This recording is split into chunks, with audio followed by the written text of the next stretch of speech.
El examen comenzó. El diálogo y la reconstrucción ya tienen vigilantes. La paz no se decreta. Experimento habitacional del control al crédito hipotecario. Nicolás Maduro pierde margen para apelar. La justicia cierra el cerco. Les contamos. Tal amigos, buen inicio de semana para todos. Bienvenidos a la emisión matutina de Noticias Impacto Venezuela. Hoy es lunes 3 de agosto de 2026. Soy Mildred Manrique, comenzamos. El diálogo de este 1 de agosto prometía abrir una nueva etapa para Venezuela, pero su arranque fue mucho menos solemne. Una llamada telefónica entre Jorge Rodríguez y Dinora Figuera y comunicados cruzados. Con Estados Unidos celebrando el proceso, María Corina Machado advierte que solo juzgará los resultados. Quique Frías nos cuenta más.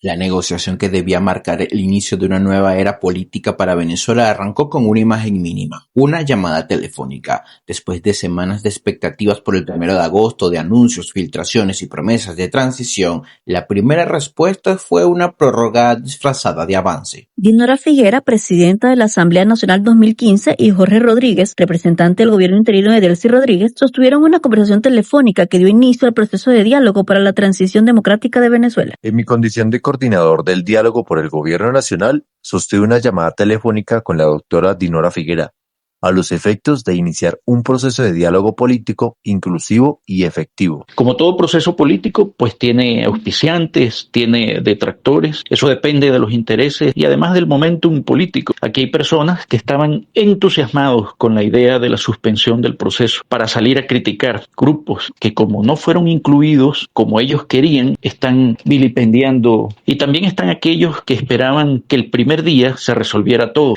El proceso puede abrir una oportunidad excelente para que los que impulsan la democracia negocien con la inteligencia política adecuada, porque existe un tutor que estará atento para no permitir las burlas tradicionales que el gobierno aplica. Jorge Rodríguez, cabeza del actual Parlamento venezolano, y Dinora Figuera, presidenta de la Asamblea Nacional de 2015, solo hablaron por teléfono y adelantaron los nombres de quienes irán a las mesas de diálogo, que sin sorpresa alguna no tienen ninguna ficha asociada a la líder política María Corina Machado. Otro factor de suspicacia: en su misiva, Jorge aclaró que representa no al ente legislativo actual, sino al gobierno encargado de su hermana Delcy Rodríguez.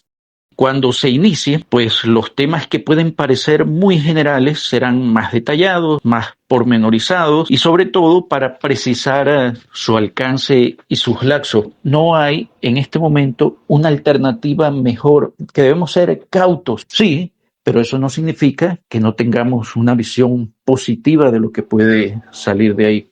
En paralelo, la Premio Nobel de la Paz 2025 María Corina Machado, quien concentra el grueso del respaldo popular de los venezolanos, remarcó que fuera de las mesas de negociación estará vigilante y exigente, como cualquier ciudadano, para que este diálogo no se quede en fotografías, poses ni comunicados, sino en avances para el país, y que el régimen no busque ganar tiempo ni permanencia en el poder. A estas alturas nadie me va a poner bozales. Nosotros no formamos parte de ello, no lo vamos a obstaculizar y lo acompañaremos en tanto en cuanto cumpla el mandato que ha dado el pueblo de Venezuela. Lo que debería hacer es lobbies que le permitan acercarse al gobierno de los Estados Unidos para que el gobierno la reconozca de una mejor manera. Creo que no debe ser a través de posibles movilizaciones o intentos de presión social acá en Venezuela, porque la jugada le puede salir mal. El secretario de Estado de Estados Unidos, Marco Rubio, sobre este hecho no entró en detalles. Se limitó en afirmar que Venezuela va hacia una transición democrática, pero los esfuerzos comenzaron por teléfono y esto genera desconfianza.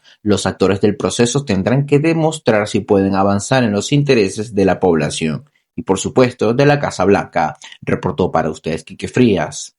Impacto Venezuela. Interactuemos con la pregunta del día de Impacto Venezuela. De lunes a viernes la pueden ubicar en todas nuestras plataformas digitales. La de hoy es la siguiente. Comenzó todo con un contacto telefónico, pero si el diálogo entre los factores políticos de Venezuela, tutelado por Estados Unidos, quiere convencer al país de que esto va en serio, ¿cuál crees que debería ser el primer resultado concreto? Argumenta tu respuesta, los comentarios están a tu disposición. Te leemos en la emisión estelar. Hace 7 meses, la encargada de la presidencia de Venezuela prometió reconciliación y no más confrontación. Hoy en día hay víctimas que siguen esperando respuestas. ¿El programa para la convivencia democrática y la paz está resolviendo el conflicto o solo lo está administrando? María José Prado con el reporte. 7 meses hablando de convivencia, pero ¿cuánto cambió realmente en derechos humanos? La encargada de la presidencia, Delcy Rodríguez, lanzó el programa para la convivencia democrática y la paz el 23 de enero, prometiendo diálogo, reconciliación y consensos para bajar la confrontación política. El programa sí se movió, reportó más de 100 reuniones y más de 500 horas de diálogo con distintos sectores, pero el cuestionamiento es si ese esfuerzo produjo verdad, justicia, reparación o garantías de no repetición. Lo que vimos fue que a pasar de que los días ocurrían, todo esto se diluyó en una vitrina de foros, actividades interreligiosas, gremiales, culturales, que intentan dar la apariencia de pluralidad sin tocar el núcleo duro. Es decir, la justicia, la reparación, el cese de criminalización de la pobreza. Y todo esto cuando lo logramos analizar bajo la tutela del partido político que tiene el poder en Venezuela y sus juventudes políticas. Una evaluación del Laboratorio de Paz concluye que el programa funciona como un espacio político para gestionar conflictos mediante el diálogo, pero no como un mecanismo de justicia transicional. La diferencia no es menor. No tiene un mandato publicado en Gaceta Oficial que establezca qué debe investigar, durante cuánto tiempo, ni cuáles son sus facultades. Tampoco funciona como una comisión de la verdad que debería investigar, escuchar a las víctimas y producir conclusiones públicas. A esto se suman las demandas de la oposición, donde María Corina Machado ha señalado entre las condiciones necesarias para un cambio político en Caracas la liberación de los presos políticos y la recuperación de la libertad de expresión. Y este caso es prácticamente un de cómo no se hace. La reconciliación sin verdad es pura propaganda. La reconciliación sin justicia es pura impunidad institucionalizada. Y sin la reparación es pura exclusión de las víctimas. Dentro de este programa a favor del chavismo, que fue politizado totalmente por el régimen de Rodríguez, ni siquiera hubo un intento serio en los 3 pilares. Se sustituyó la justicia transicional por el diálogo cultural, se sustituyó la rendición de cuentas por la parálisis tras los devastadores terremotos que afectaron a nuestro país. Lo que estamos viendo aquí es pura gestión de tiempo político. Y las cifras muestran que el programa sigue lejos de dar resultados. Foro Penal contabiliza 379 presos políticos, de los cuales 353 son hombres y 26 mujeres, 219 son civiles y 160 militares. De ellos, 157 han sido condenados y 222 todavía no tienen condena. A esto se suman más de 11.000 venezolanos sometidos a medidas que restringen arbitrariamente su libertad, es decir, aunque el gobierno presenta la aplicación de la ley de amnistía y del programa para la convivencia democrática y la paz como un avance, las organizaciones de derechos humanos sostienen que la realidad de la persecución política continúa siendo crítica. La reconciliación puede empezar con una mesa de diálogo, pero difícilmente puede darse por cumplida mientras todavía haya venezolanos presos o sometidos a restricciones por razones políticas. Nadie vigila mejor al poder que quien lo ha perdido todo. Cansados de tantas promesas vacías tras los terremotos, los habitantes del estado de La Guaira han decidido conformar una red de control ciudadano para auditar directamente los fondos destinados para la reconstrucción del país. Juan Gutiérrez Gamba nos amplía. La reconstrucción de La Guaira ya no solo estará bajo la mirada de las autoridades. Un grupo de sobrevivientes de los terremotos decidió organizarse para hacer seguimiento al destino de los recursos y el avance de las obras. La iniciativa busca que quienes vivieron la tragedia también participen en la vigilancia del proceso que definirá el futuro de sus comunidades. La recién creada Asociación de Sobrevivientes de La Guaira plantea ejercer veeduría ciudadana sobre la reconstrucción del Estado. Sus promotores sostienen que el objetivo es dar seguimiento a los proyectos, solicitar información sobre el uso de los recursos y velar porque las obras respondan a las necesidades reales de los afectados. La organización también aspira a convertirse en un canal de comunicación entre las comunidades y las autoridades encargadas de la recuperación. Es necesario que las organizaciones no gubernamentales, las comunidades, los vecinos estén atentos en una labor de exigencia y que la labor de reconstrucción, porque en ningún momento un ciudadano hoy en Venezuela tiene $2.000 para hacer una pared, $8.000 o $10.000 para la reconstrucción de un apartamento. Entonces es importante señalar que tiene que haber una vigilancia importante por parte de la ciudadanía. Después de grandes desastres, países como Chile o Japón incorporaron a las comunidades afectadas en distintas etapas de la recuperación. Los especialistas coinciden en que la participación ciudadana puede fortalecer la rendición de cuentas, detectar problemas durante la ejecución de las obras y ayudar a que las soluciones respondan a las necesidades de quienes permanecen en el territorio, pero también requiere acceso a información pública y canales de diálogo con las instituciones responsables. En Vargas celebramos que esté un grupo, se haya creado un comité de sobrevivientes. En Caracas, desde el Frente Norte de Caracas, creamos un comité en defensa de los derechos humanos de los damnificados en Caracas, que hoy siguen en carpas, que hoy siguen abandonados por el Estado y están sobreviviendo en las calles y buscando recursos para reconstruir. La creación de esta asociación refleja que la reconstrucción no solo implica levantar viviendas y recuperar servicios. Para los sobrevivientes, participar en ese proceso no es solo una forma de exigir transparencia, sino también de contribuir a que la tragedia no se repita por decisiones equivocadas o falta de controles. La nueva ley de arrendamientos y créditos hipotecarios promete reactivar el sector, pero el verdadero desafío está en convertir estos anuncios en resultados concretos sin generar, por ejemplo, mayores presiones inflacionarias. El informe con Juliana Palmar.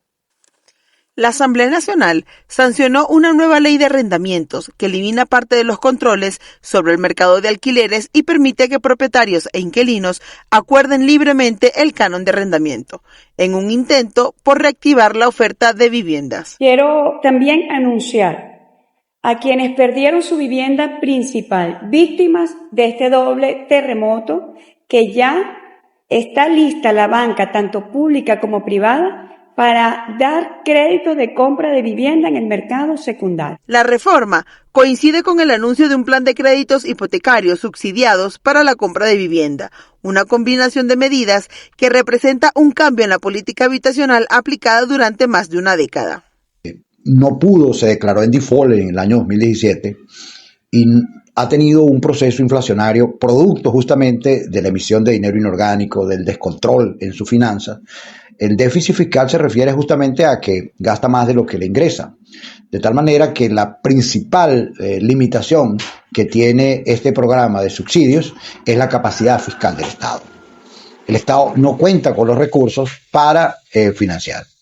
Analistas señalan que las iniciativas podrían dinamizar el mercado inmobiliario, pero recuerdan que el sistema financiero llega a este proceso con años de restricciones al crédito, producto del elevado encaje legal impuesto por el Banco Central. Volviendo a las expectativas y las aspiraciones que trae esta nueva ronda de negociación, es que exista una hoja de ruta, que se restablezca la confianza, que la libre iniciativa, la seguridad jurídica, el respeto a la propiedad privada y todas esas variables que conforman lo que finalmente se traduce en confianza para que inversionistas tanto nacionales como extranjeros pongan su dinero en Venezuela. Estamos hablando también, por cierto, de uno de los sectores de la actividad económica que se ha contraído de una manera muy importante, entre 70 y 80%.